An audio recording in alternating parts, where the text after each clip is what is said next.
सफलता एक ऐसी चीज है जो हम सब चाहते हैं ना, पर अक्सर इसे एक बहुत मुश्किल पहेली मानकर छोड़ देते हैं। लेकिन क्या हो अगर सफलता का सबसे बड़ा राज सिर्फ 3 शब्दों के एक सिंपल से फॉर्मूले में छिपा हो? तो आज चलिए इसी पावरफुल फॉर्मूले को डिकोड करते हैं। ये सवाल हम सब के मन में कभी ना कभी तो आता ही है कि आखिर जीवन में सफलता का रहस्य है क्या। पर इसका जवाब हमारी सोच से कहीं ज्यादा सीधा है। पता है, कमाल की बात यह है कि सफलता का राज किसी दूर पहाड़ की चोटी पर नहीं है, बल्कि हमारे ही अंदर मौजूद 3 मजबूत पिलर्स पे टिका है। अगर इन्हें समझ लिया ना, तो ये हमारी जिंदगी की दिशा ही बदल सकते हैं। तो चलिए इस फॉर्मूले को थोड़ा खोल कर देखते हैं।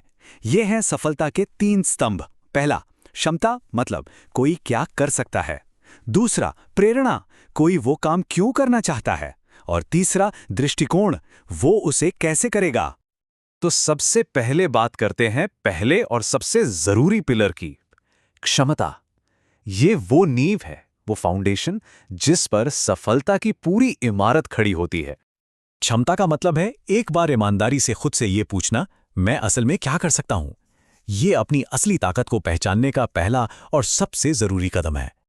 देखिए, हर इंसान के अंदर कोई ना कोई हुनर, कोई ना कोई छिपा हुआ खजाना होता ही है। तो असली सवाल ये नहीं है कि मेरे पास क्या है, सवाल ये है कि जो है उसका कितना इस्तेमाल हो रहा है। और ये बात कितनी सही है ना? हमारी क्षमता भी उन छोटे छोटे बीजों की तरह है। हो सकता है शुरुआत में वो बहुत मामूली लगे, लेकिन अगर उसे मेहनत और लगन से सींचा जाए तो वही एक दिन एक विशाल पेड़ बनकर फल देती है। ठीक है, तो क्षमता के बीज तो हैं, पर उन्हें पनपने के लिए एनर्जी कहाँ से आएगी? यहीं पर आता है हमारा दूसरा स्तंभ, प्रेरणा यानी मोटिवेशन। ये वो ईंधन है जो क्षमता के इंजन को चलाता है। मोटिवेशन का सीधा सा सवाल है, क्यों? आखिर वो कौन सी वजह है जो किसी को काम करने के लिए मजबूर करती है? ये हर एक्शन के पीछे का रीजन है। सोचिए, दुनिया का सबसे बेहतरीन टैलेंट भी किसी काम का नहीं अगर उसे स्टार्ट करने वाली चिंगारी ही ना हो। प्रेरणा वही चिंगारी है जो हमारी क्षमता के ठंडे पड़े इंजन में जान डाल देती है। जरा उस छोटे बच्चे के बारे में सोचिए। वो 100 बार गिरता है, उसे चोट लगती है, फिर भी वो खड़ा होता है। क्यों?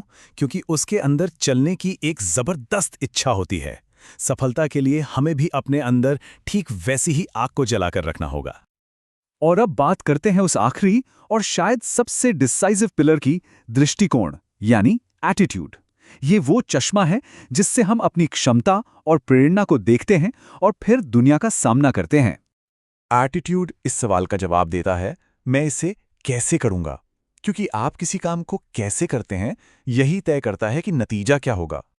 मतलब टैलेंट भी है, मोटिवेशन भी है, पर अगर सोचने का तरीका ही नेगेटिव है तो खेल तो शुरू होने से पहले ही खत्म है। ये रेस शुरू होने से पहले ही हार जाने जैसा है। यहीं पर आकर नजरिया यानी एटीट्यूड सब कुछ बदल देता है। सोचिए, 2 लोगों को एक जैसी ईंटें मिली।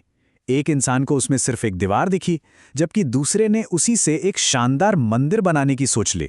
सामान वही था, बदला तो सिर्फ देखने का नजरिया। तो सोचिए, जब ये तीनों ताकतें, क्षमता, प्रेरणा और दृष्टिकोण एक साथ आ जाएं तो क्या होगा? तब एक ऐसी शक्ति बनती है जिसे रोक पाना लगभग नामुमकिन हो जाता है। इसे ऐसे समझिए, क्षमता आपको स्टार्टिंग लाइन तक ले आती है, प्रेरणा आपको दौड़ में बनाए रखती है, खास तौर पर तब जब हिम्मत जवाब देने लगे, और आखिर में आपका दृष्टिकोण ही ये तय करता है कि आप फिनिश लाइन को पार करेंगे या नहीं। इस पूरी बात को ना एक छोटी सी कहानी से समझते हैं जो शायद सोचने का नजरिया बदल दे। एक नौजवान था जो हर सुबह दौड़ने जाता था।